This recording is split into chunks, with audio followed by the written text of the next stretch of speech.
everybody, and welcome to Building Bridges, Discovering Your Path to Peace. I'm Maxine Silva, your host, and we're airing from Halifax, Nova Scotia, Canada. Today, I'm honored and pleased to have a very special guest, Mr. Martin Rutte. Martin is the president of Livelihood from Santa Fe, New Mexico, USA.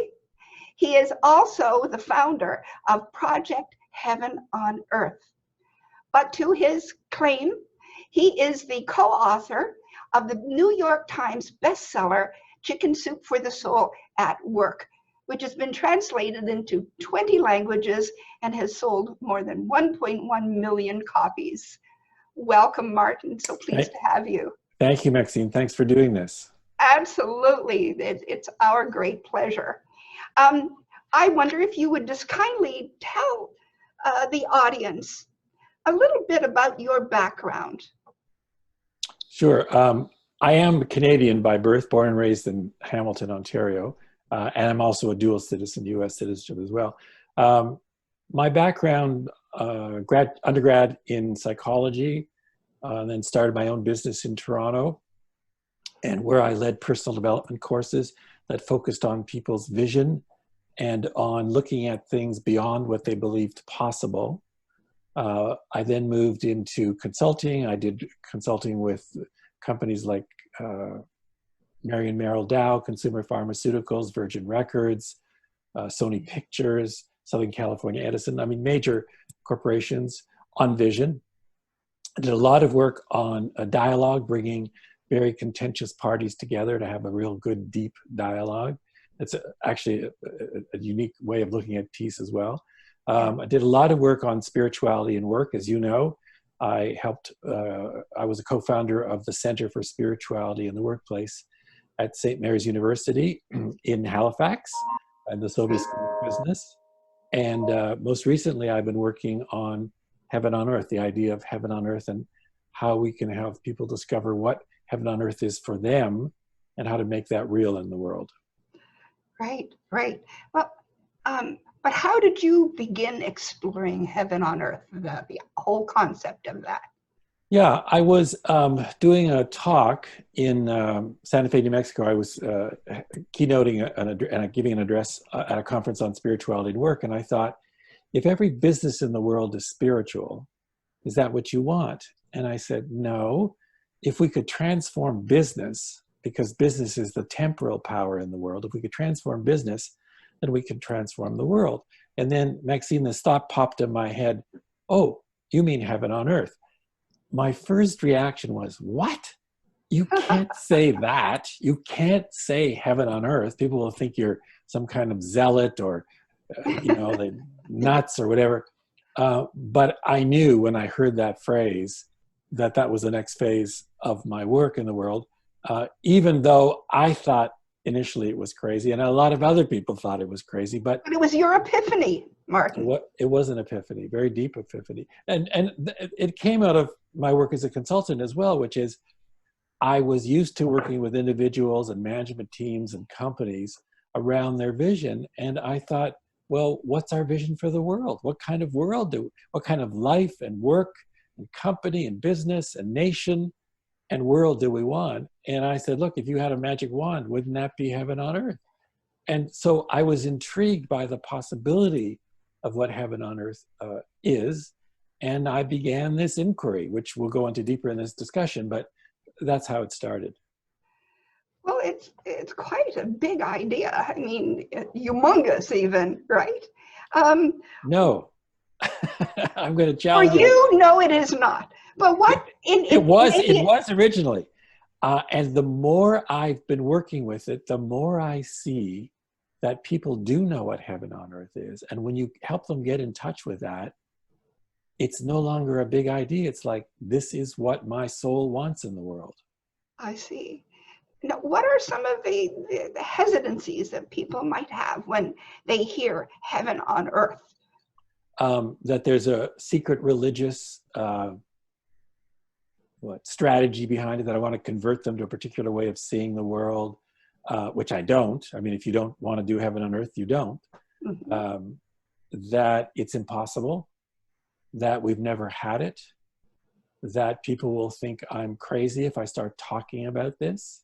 Yes. Those are some of the real big misbeliefs in the way. Yes. And yeah, so that answers your question. Yeah. So you know what? I was on your website and I've been reading about Martin, of course.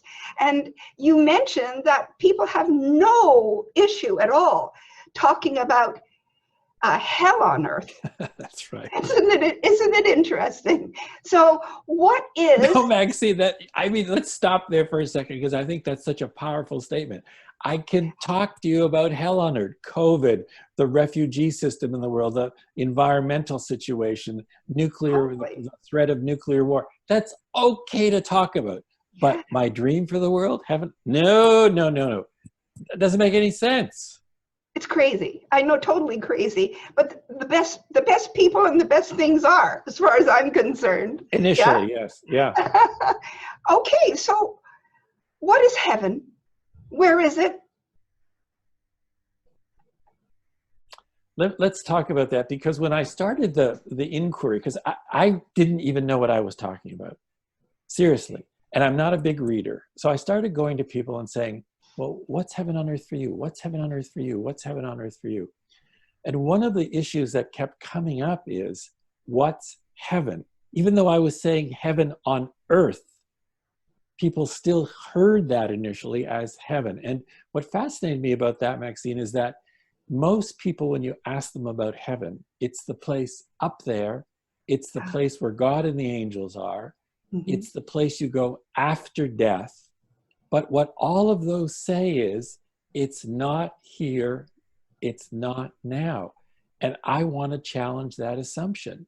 Where does it say in law, like concrete, that this cannot be heaven on earth? Where does it say that we have to have poverty, we have to have war, we have to have pollution, that we must have that? That's nuts. Yeah, it truly is. And, you know, in the work that I do, which is trying to perpetuate peace, equality, justice, understanding across the world, I oftentimes will come in contact with people who will have that, like, oh, you know, what is she trying to do? Proselytize and change me and whatever. But doesn't that all start within the individual? If it doesn't exist there, it can't exist anywhere. So your heaven is truly within, Martin. Is that correct? Well, a little subtlety on that. When I started to ask people, what's heaven on earth for you? I began to see that there were like 14 different gateways, I call them, into heaven. For some people, it's inner, like what you're just saying. The way I create more heaven on earth out there is to start here. The more heaven in here, the more it will show up out there. Fine. Yes. For other people, it's living a value. I want to see the global value of love. Or my wife's global value is joy. That's what she's about in the world. Yes. Or relationships, you know, your and my relationship is hell on earth. I don't want that. It's not.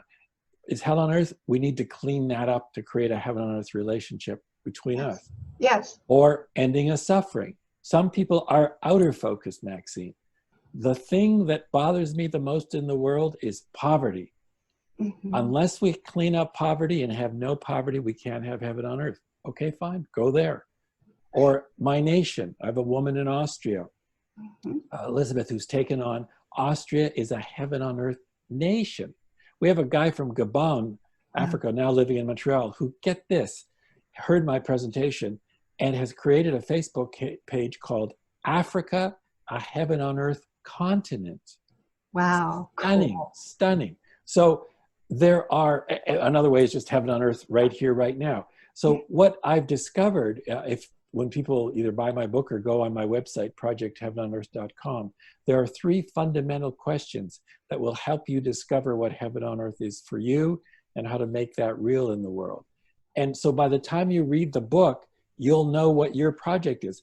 If it's, you know, if it's to end poverty, I support that. If it's to have more heaven on earth within you, I support that. I don't know what it's going to be for you. You know what it's going to be for you. And my job is to help you discover what that is and get going Yeah. on that. Marvelous. And you know what? I think what you're saying is basically it's an attitudinal choice, Very right? well said. Very well said. It's a declaration. Yeah. I say that I want this, well, at a larger level, I want the new story of what it means to be a human and what it means to be humanity, to be heaven on earth. And how do you start that? By saying so. That's how I started. Yeah. I got this insight. I want heaven on earth. How do I do it? I don't know, but let's start. And Yeah. it's in the starting, in the discovering what simple thing that you can do, that Yes. the process begins, and we change the story, which, by the way, we are. If you go to Google and put in the phrase in quotes, heaven on earth 2018, Mm-hmm. you get about 6.7 million results, not all mine. 2019, 11.2 million, a jump of 82%. I just looked yesterday, it was like 10.7 million, and we're not even halfway through the year. So Wow. I know this thought form, this meme called heaven on earth is coming into culture. And here we are, you know, we're recording this during the COVID epidemic. Yeah. Because of that hell on earth, people are much more willing to look at an entirely new world. And when I now say heaven on earth, no resistance. People are, good, I got it. How do I do it? Yes. Well, it's interesting about the COVID-19 epidemic situation that we're all living through. The entire planet, right? Yes. If I want to go on vacation and get away from it all, I can't even do that unless I go to the moon or Mars or somewhere, right? So it is a time for us to reflect and introspect. And so that's the good news, because it's an opportunity to figure out what it is that is not working for us in our lives and how to improve on it. So there's always a silver lining, and that's the good news. I tell you, I had a friend, a very dear friend, an Anglican bishop, or for those in the U.S., Episcopal in Toronto many years ago, God rest his soul, Bishop Henry Hill. And I was going to go on a retreat once, and he said, there are 3 phases, Martin, to a retreat. Retreat, renewal, and return. The humanity, this is the first time humanity has been told, stop, we're forced to go into retreat. I'm thinking about all kinds of new things for my business, for my work. This is the renewal phase, and there will come a time, and we'll know when, to return, but we'll return from a new being, from a new sense of purpose and mission and what's important to us in life and the kind of world we want to create. So as you said, it is a silver lining, and of course our hearts go out to those people who have passed away and their family, and you know, take all the precautions you can. We're not being silly in that way. We're very rigorous in that way, and also look at what the silver lining is here. Mm-hmm. Very, very true. So from a practical point of view, how do we manifest heaven on earth? Well, there are 3 questions that I ask as a basis of my book, and which you'll find on projectheavenonearth.com. Mm-hmm. And those questions are this: recall a time when you experienced heaven on earth. Second question is, imagine you have a magic wand in your hand right now, and with that magic wand, you can have heaven on earth. What's heaven on earth for you? And then the third question is, what simple, easy, concrete steps will you take in the next 24 hours to begin making that real? So question 1, recall a time you experienced heaven on earth. Almost everyone can do that. They know when, but I've not defined heaven on earth, yet people do know what it is. When I give them a magic wand and say, you have a magic wand, you can have heaven on earth, what is that for you? Maxine, I'm so moved by what people say heaven on earth is for them. They know. And then the third step, which is the practical one, what's simple? That's a very important word. Simple, easy, concrete step will you take in the next 24 hours to begin making that real? Because not only do I want you to know what heaven on earth is for you, I want you to take the action, take the action, take the action. Right. That way we consciously co-create and experience our new story, heaven on earth. Yes, Martin, you obviously have worked with many people across this planet, everywhere, in all walks of life. So have you noticed any certain patterns emerging when you've interacted with these groups or individuals? The patterns are with respect to the gateways. Let me just do a little, here's my book, Project Heaven on Earth. If you look at the title, it's also Project Heaven on Earth, right? Yes, yes.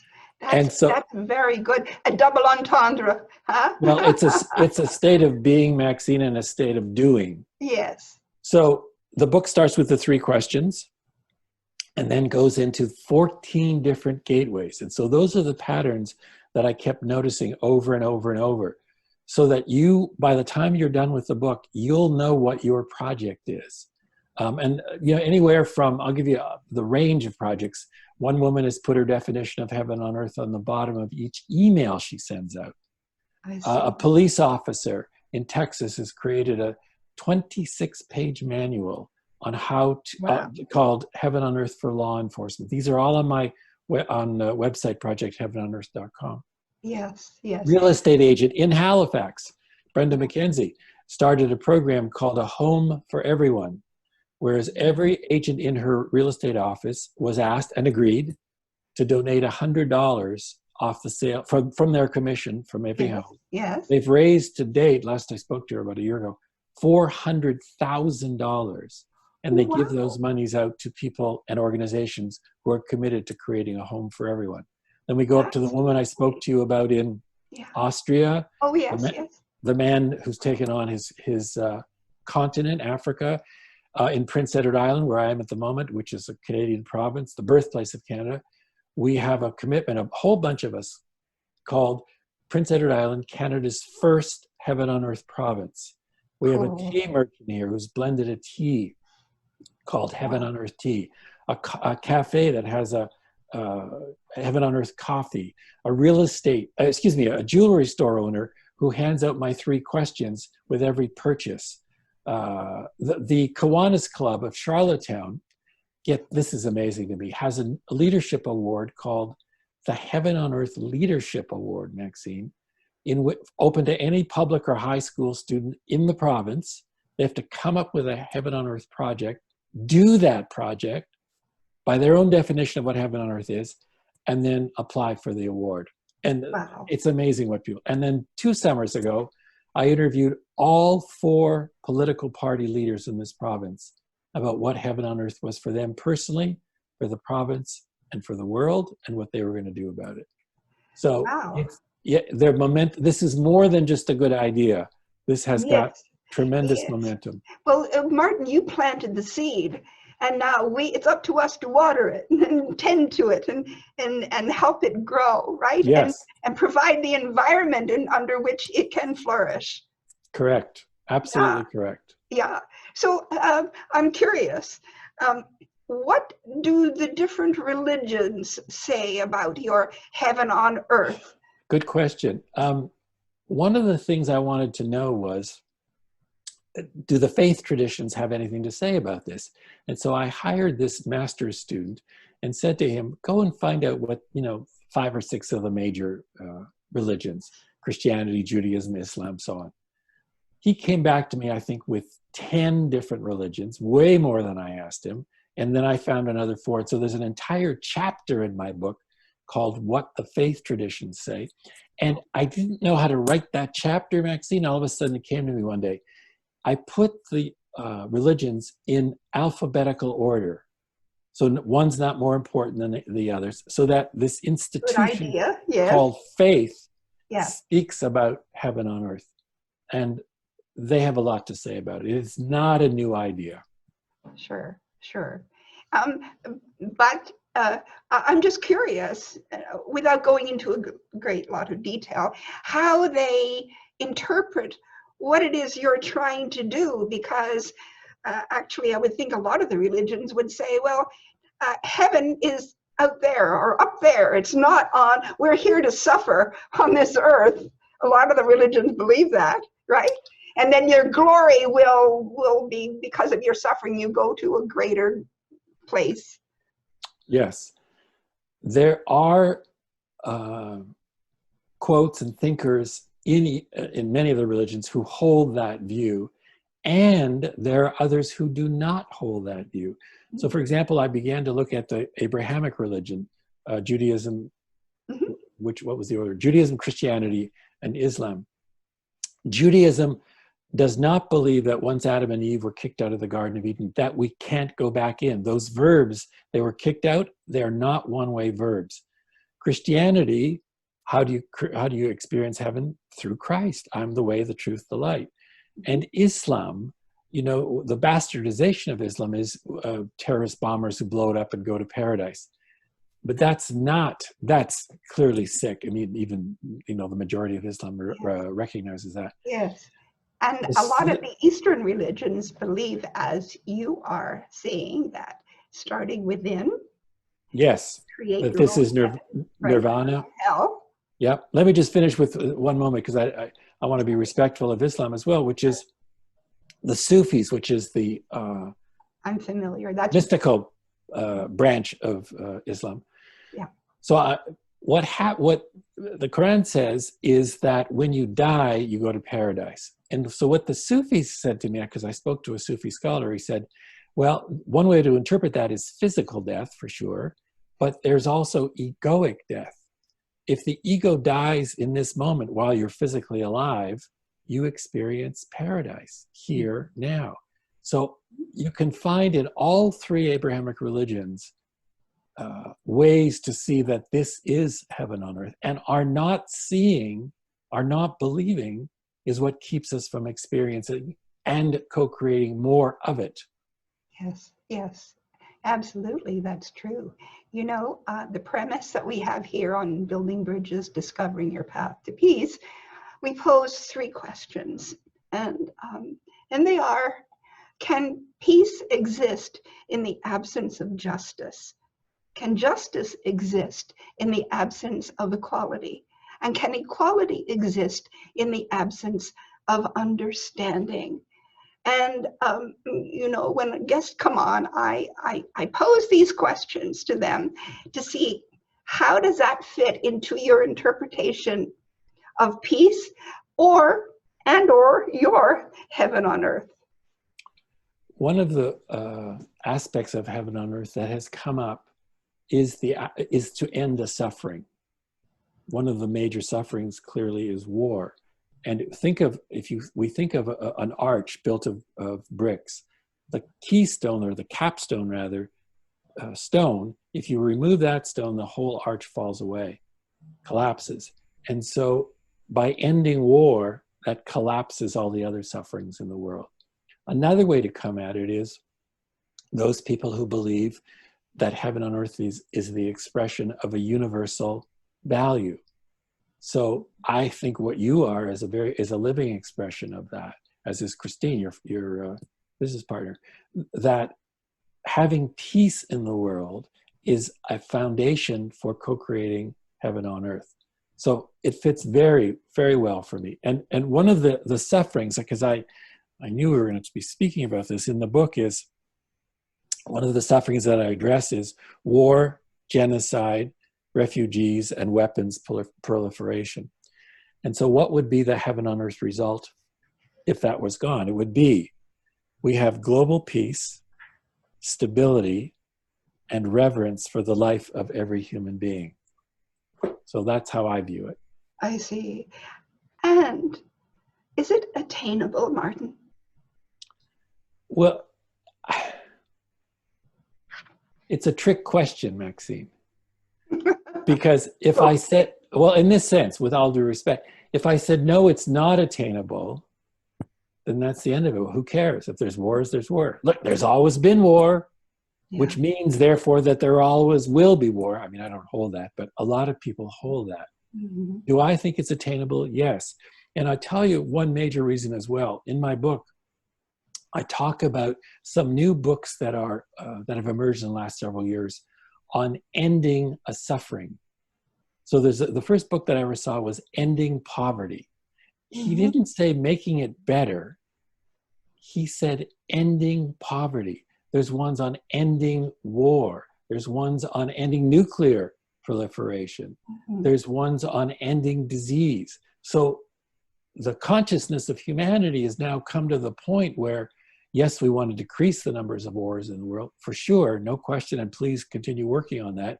And we've added something new as a heaven on earth goal, which is no war, just peace. I was I want to read this because I was in a taxi in Boston years ago, and the taxi driver was from Bosnia, and the war was going on. And his name, because I have him here, Mohammed Fejzic from Bosnia. And when I talked to him about it, he said, only peace, no war. His English wasn't good, but what else did he need to say? I remember that so clearly. Only peace, no war. Well, and he'd seen it. Sure. And the thing is, if you talk to people individually, I don't think there would be a person on this planet who would object to that. They would all agree. We would all agree. It's the collective consciousness with all of this negativity that keeps being proliferated. And Martin, I see your work as step by step, incident by incident, the proliferation of love and caring for one another. And that's how we get there.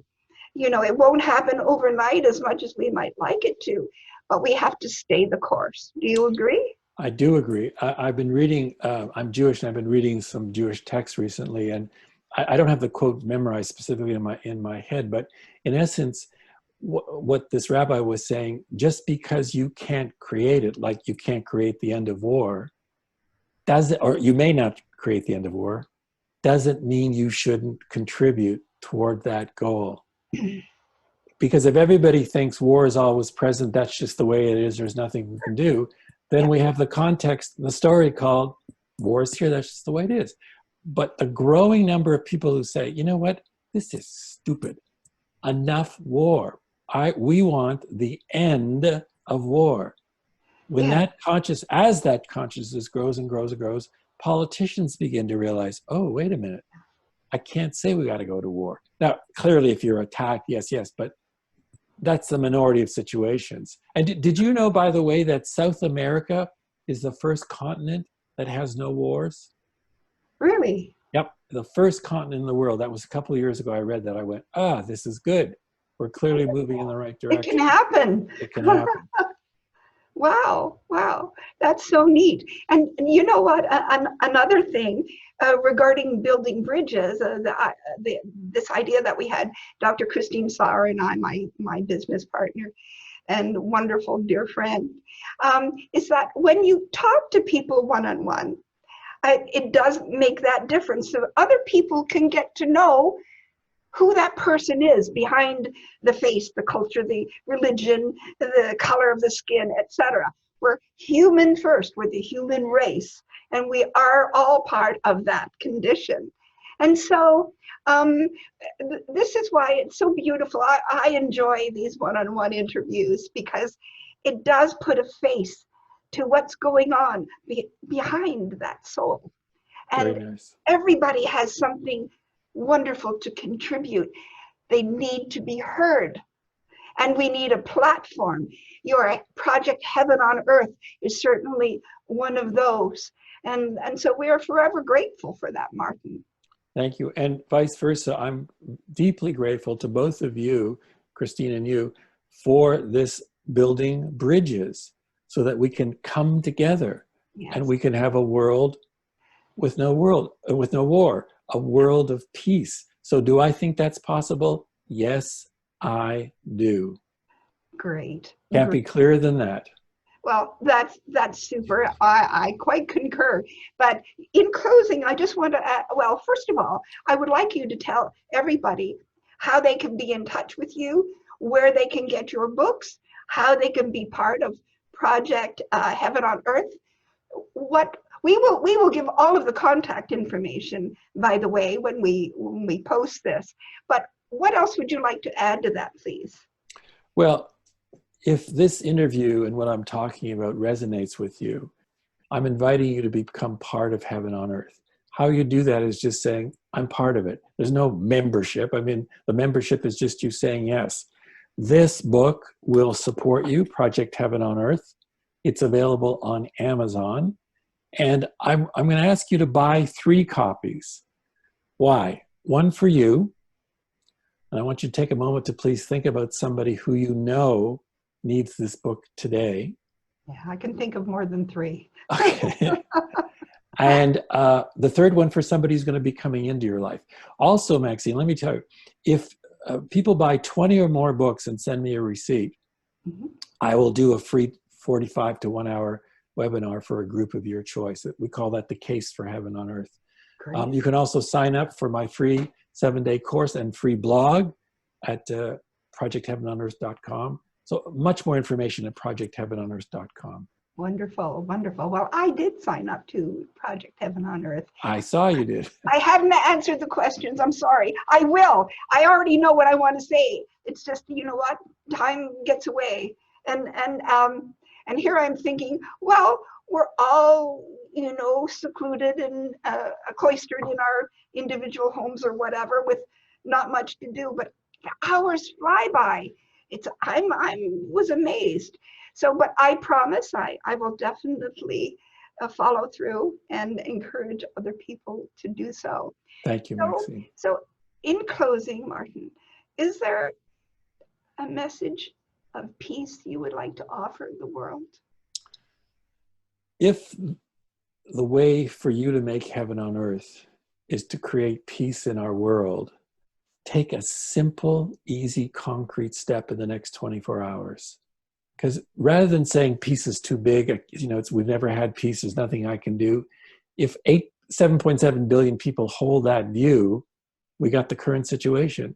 But if you say, when you say, I'm a stand for peace in the world, and then discover in the next 24 hours the simple step you can take to create more peace and hold that, then you're an agent of peace in the world. And we are creating, because of you, a world of peace. Beautiful. You know what? I just will tell you what I do. Yeah. Routinely, walking down the street, I smile and say hello to everybody. I started that living in India, and people were amazed at first of like, who's she talking to? Is that me? And I go, yeah, I know, but I say namaste, namaste to everybody. And after a while, walking along, if I forget, if I was sort of lost in thought and I wasn't saying namaste to the people that I saw every day, they go, namaste, namaste. And I'm like, oh.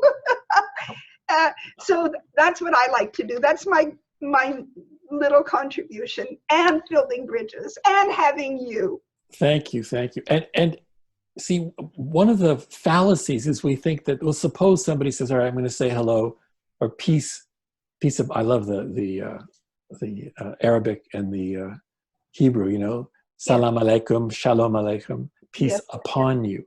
It's beautiful. Some little act, but by doing that little act, you're in the game. This is your contribution by declaration to how I create peace in the world. It's the same for heaven on earth. When I started, I said, okay, I'm going to have heaven on earth. How? I don't know. Let me start. And that began the momentum. Yes, absolutely. Mr. Martin Rutte, thank you very much for being here today. Thank you. Wait, you have to say namaste to me, don't you? Oh, don't worry. I always say namaste, my friend. Namaste, my friend. Bye-bye. Bye-bye.